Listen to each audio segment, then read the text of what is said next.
it blends in better. At the end of the street is the Malone Road, the more upper class area in Belfast. And the Malone Road really is the jewel in the crown here for the city. You'll have the best architecture here, the likes of the Queen's Universities here. The old Victorian Palm House is built here.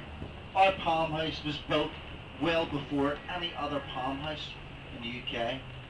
This particular Palm House dates back to 1841.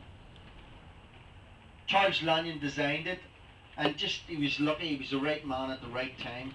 There was major improvements in manufacturing glass. Scottish company were able to manufacture glass 6 foot by 6 foot lengths.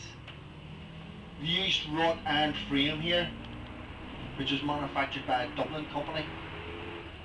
The Palm House, well, the design was more or less copied and duplicated. Our Palm House was built about 15 years ahead of the one in Kew Gardens in London, and about 20 years ahead of Glasnevin in Dublin.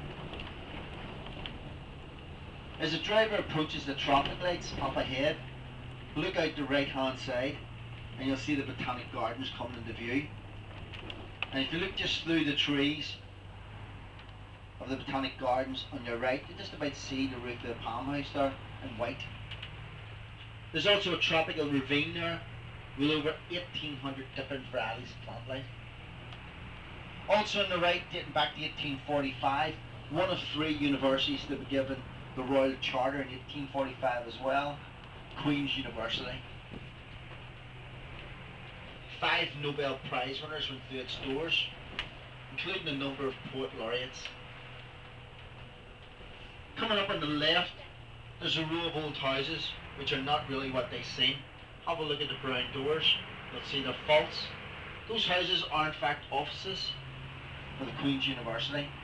And on the right, up the street, on the right hand side, there's a row of old houses again, which have a false wall built up the back to make the back of the house look like the front. And way back in 1849, Queen Victoria was to visit Belfast, and we didn't want anything to spoil the visit, so we built a false wall up the back, so the Queen wouldn't have to look at the back of the houses. Off to the left is the smallest park in Belfast, the King William Park.